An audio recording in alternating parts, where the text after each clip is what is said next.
The Dennis O'Keefe Show. Starring Dennis O'Keefe.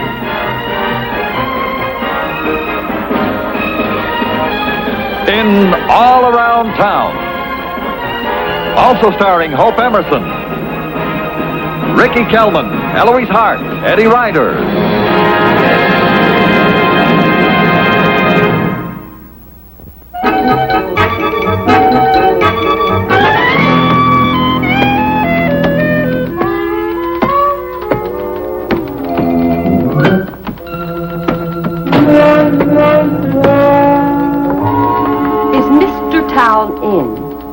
Yes. Would you please tell him that Paula Hamilton would like to see him immediately? Immediately? Oh, I certainly will, Miss Hamilton.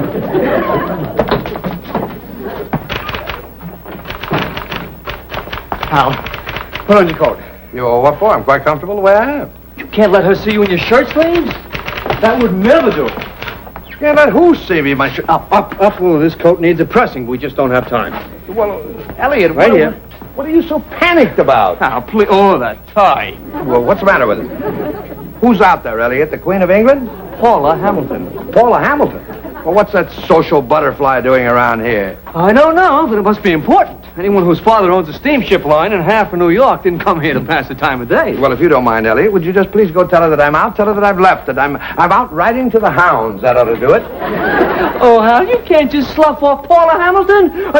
Her dog's listed in Who's Who. Oh, is that so? Well, as far as I'm concerned, Paula Hamilton is simply a selfish, spoiled millionaire who ought to be... Hello, Miss Hamilton. Who ought to be what, Mr. Town?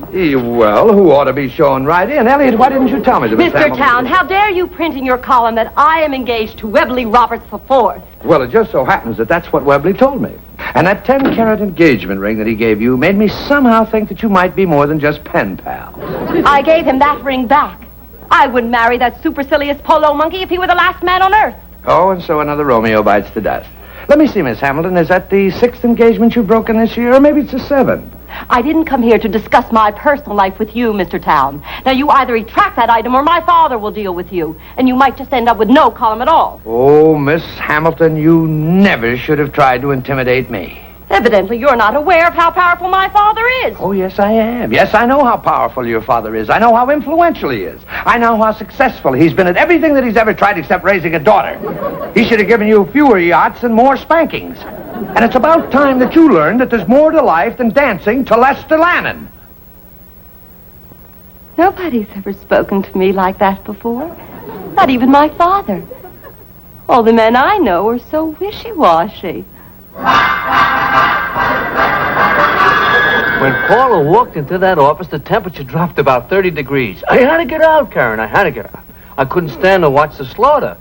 Don't count our boy out yet, Elliot. This time, Hal's boyish charm met its match in Paula Hamilton. I find that hard to believe. Anyway, tell Hal that I'm available for lunch in case Paula hasn't put in her bid. Paula Hamilton and Hal going to lunch together? That is as far-fetched as me being another Cary Grant. We're going out to lunch, Elliot. Elliot? Elliot, are you still there? Karen, I've got one thing to say. Hal's a better man than I am, Gunga Dean.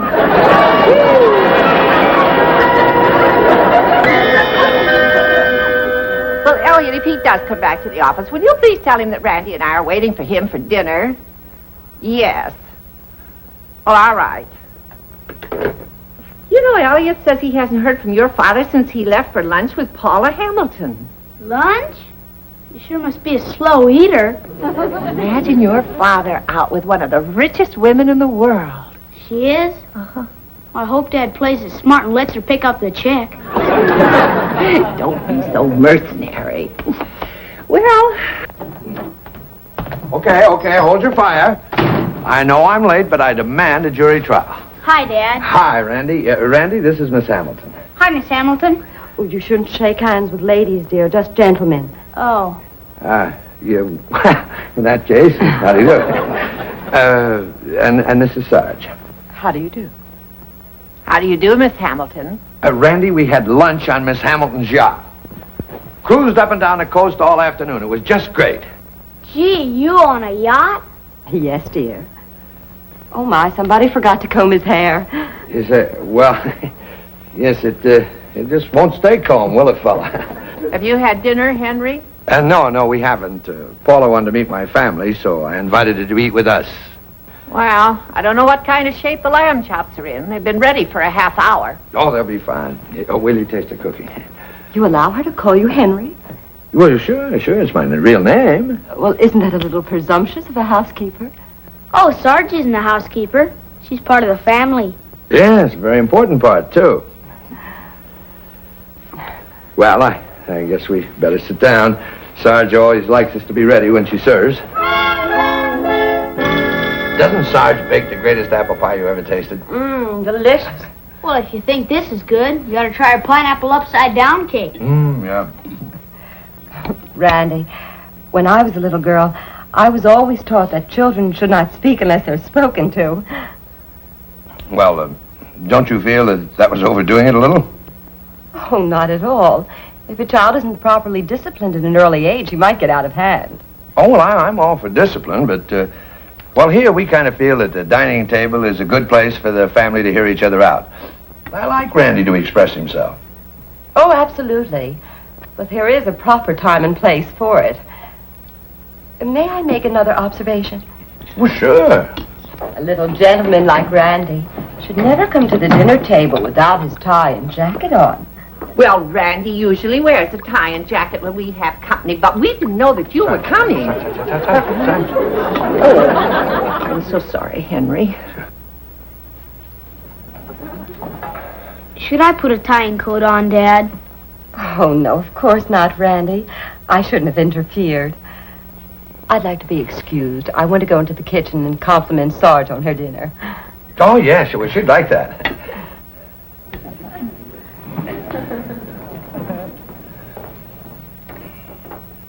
I don't think she likes me. Oh, sure she does, Randy. It's just that she's not used to our informal way of living. Give her time. I'm glad you enjoyed your dinner, Miss Hamilton. Oh, how so right. When it comes to cooking, you have no peer.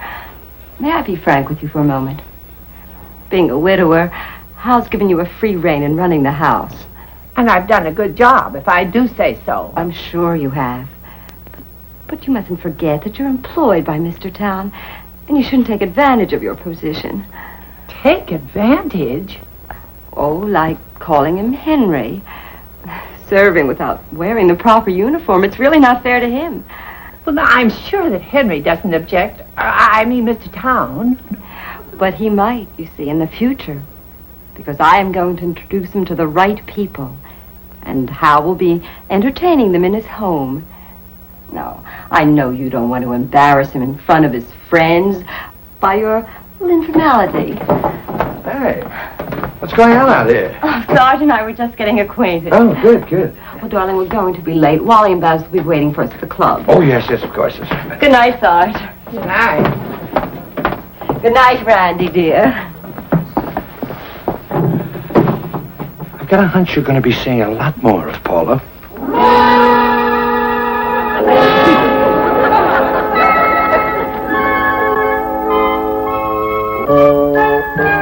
Karen, you've just got to speak to Henry and tell him Miss Hamilton is no good for him. He'll listen to you. Not in this case, Sarge. If I start criticizing Paula Hamilton, Hal will think it's sour grapes.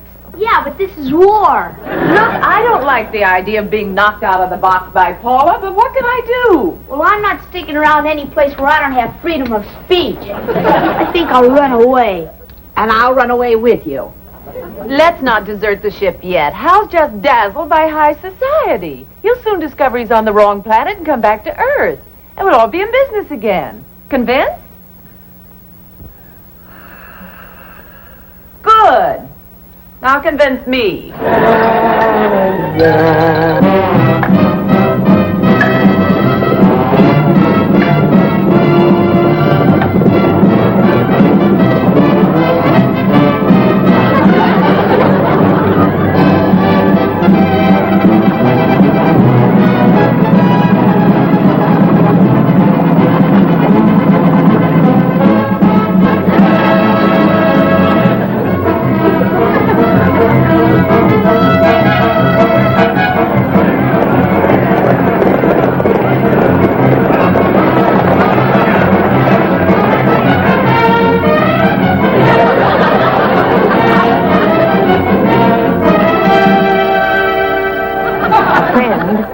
Paula Hamilton, society's outstanding bachelor girl, draw number at Gala Charity Raffle at April in Paris Ball.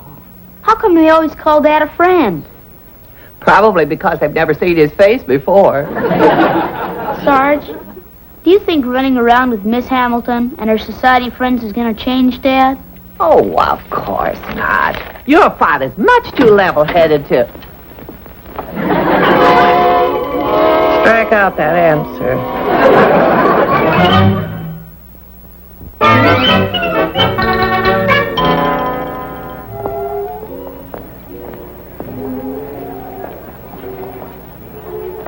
Exquisite. You really think so? I don't like it at all, Viscountess. What do you think, Hal? Hal? Very pretty. We're talking about the dress, darling, not the model. Don't you, Matt?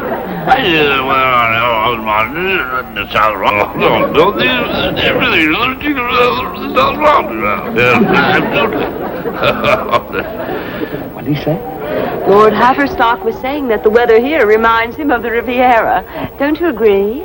Well, I don't know. You see, I've never been there.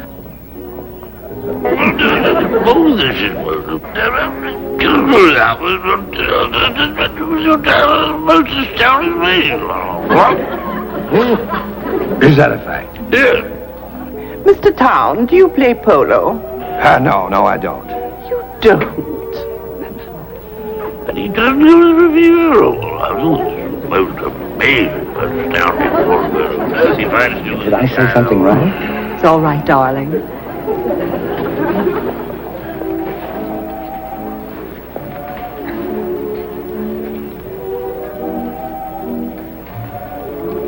That's nothing for me.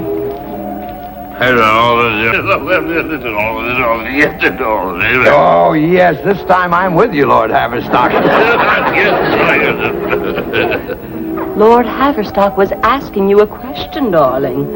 Yes, and I think I answered him. His lordship asked if you would like to play billiards.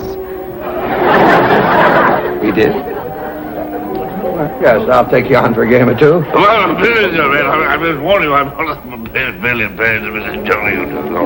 I think you better come along with us. I may need an interpreter. Forgive me, Paula, but I must be frank. Your Mr. Town is a misfit. Well, I agree, Viscountess.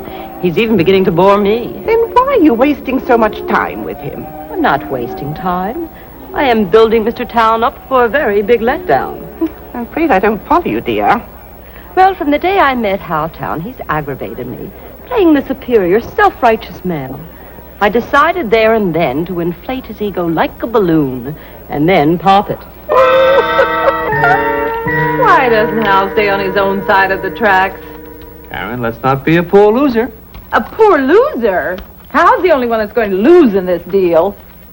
I wouldn't call marrying a girl of the upper strata of society losing.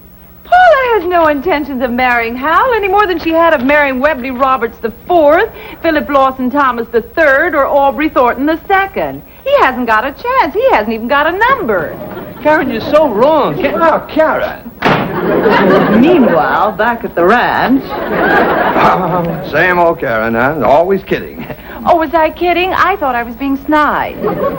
How was your ride this morning? Oh, fine. Paula says I'm sitting a horse. Much better these days. Bully for you. Oh, say, any news about your membership in the Regency Club? Well, no, nothing definite as yet, but Paula assures me that, it'll come through. You're being accepted at the Regency Club? Why, that's the most exclusive club in New York. Even the doorman's ancestors outrank mine. Well, I admit I'm quite flattered even being considered, but it just goes to show you what can happen when you mingle with the right kind of people. Well, speaking of mingling, how would you like to mingle with a poor but honest press agent at lunch? I'd love it. Am I clear, Elliot? Let's see here. Oh, afraid not, Hal. You have a luncheon with Paula and the Viscountess at the Yacht Club. Of course, yes. Tomorrow? No, you have a luncheon with Lord Haverstock. Oh, yeah. How about Thursday? The Hunt Club brunch. Oh, mustn't miss that. Well, I'm the patient type. Pencil me in for next October. See you in the social column. Elliot, Yes. Karen has changed. Hi, Sarge. Hi, Randy. Sorry I'm late. The game was called on account of darkness at the end of the first inning. The first inning? Yeah, we couldn't get anybody out. Where's Dad? Oh, he's in there trying on another outfit. What kind of outfit? I don't know. He brought it in a suit box. Say, go on in and tell him dinner's ready. I would, but I don't think I could stand the shock of what he's got on. Yoicks and tally-ho.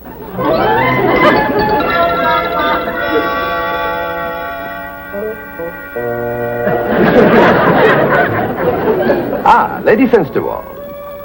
Jolly good morning for a hunt, what?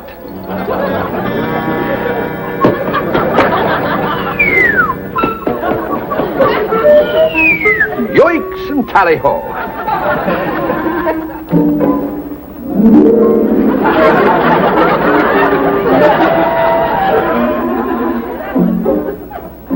Oh, hi. I was just trying on my fox hunting outfit.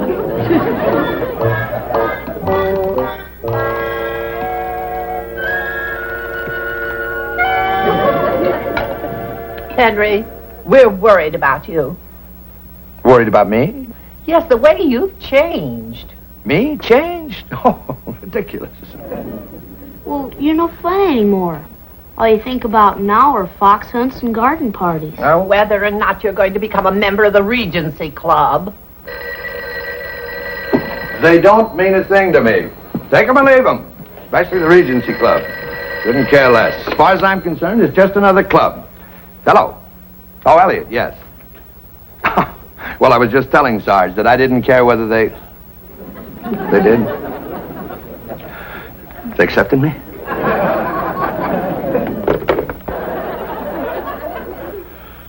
I made it. I made it. Imagine me, a member of the most exclusive club this side of Buckingham Palace. Congratulations, Dad. Yeah, congratulations. Do you realize that the members are all old money, that their ancestors date back to Peter Minuit? Who's Peter Minuit? He's the old money that shortchanged the Indians for Manhattan Island. Of course, I'll have to get a chauffeur. Never do for me to drive my own car up the club. It wouldn't. Oh, no. No, they frown on that sort of thing. And, Randy, we're going to have to find a nice private school for you. Private school? Oh, Dad. Really, Henry? Sarge, do we have any finger bowls? Oh.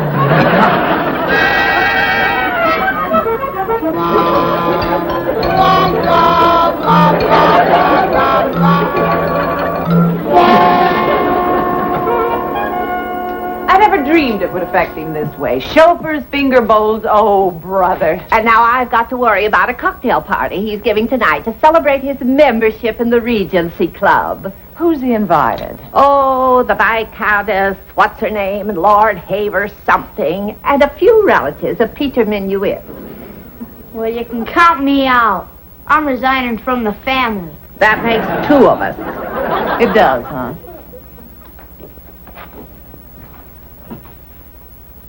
Nobody's resigning. You're both going to be at that party, and you're both going to act exactly as Paula wants.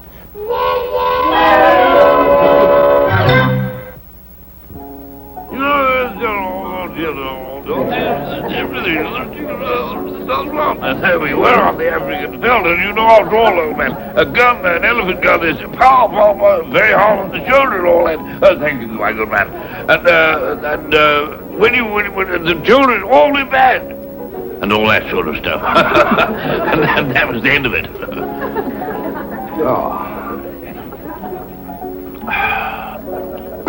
Yeah, well, very funny. Yes. Well, I don't see anything funny in the fact that Lord Haverstock's brother was trampled in an elephant stampede. He was trampled in an elephant. Oh, well, I'm terribly sorry, Your Lordship. I thought you'd made a joke. Joke? Nothing funny about an elephant, my good man. No, of course not. I just misunderstood you. Sometimes, Hal, I just don't know about you. Well, can I help it if there's a language barrier between us? I'll mingle with the guests, and I'll try to explain you to his lordship. Explain me.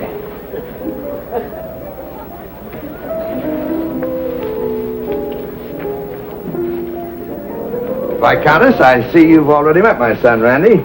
How you doing, boy? I'm enjoying myself immensely, Peter. Pater. You all right? I feel quite splendid, thank you. Randy's just been telling me how much he detests the public school here, Terence. He does? I mean, you do? Yes, Peter. I deplore those uncouth youngsters. I prefer a private school where I can mingle with my own set. Your own set? Randy's quite right. You should be terribly proud of your son.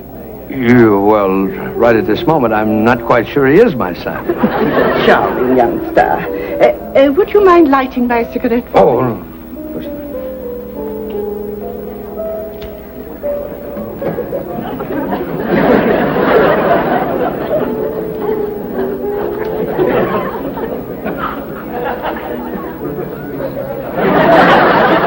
Really?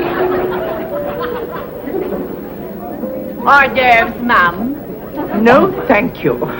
Yeah, I'm sorry, Viscount. Hors d'oeuvres, sir. Sarge, what's the matter with you? What are you doing? I beg your pardon, sir, but I prefer you call me Amelia. Sarge is so gauche. Now, if you'll excuse me, sir. Sarge, you come back here. Oh, I beg your pardon, madam. Well, that's quite all right. Carolyn, what are you doing here? Well, I'm having a marvelous time, darling. Simply marvelous. Oh, there's my dear friend, Bunny Finsterwald. Bunny, darling.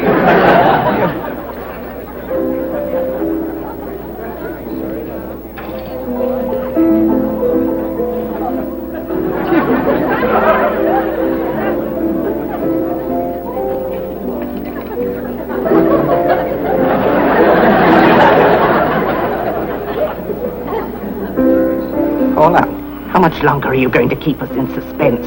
We're all waiting for the balloon to pop. Pop, yes. Better see me in the land one. Pop. I intend to, right now.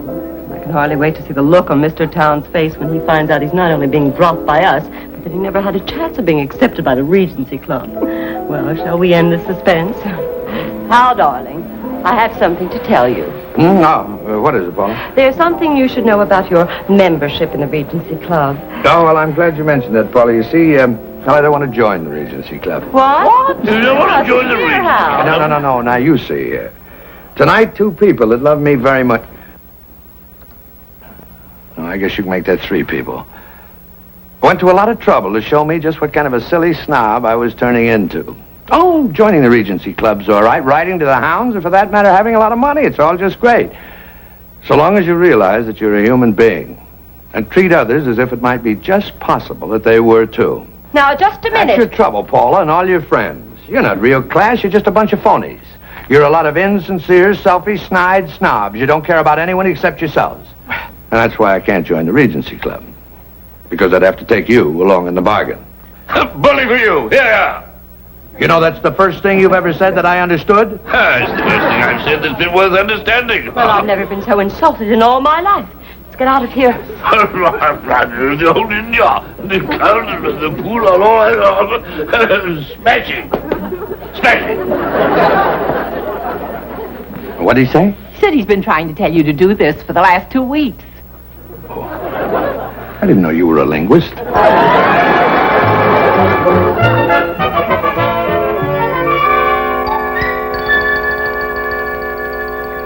Well, good to have everything back to normal, isn't it? Oh, it's marvelous, darling. Simply marvelous. Oh, yes, Peter. Indeed it is, Peter. Oh, now cut that out. Your mulligan stew, sir.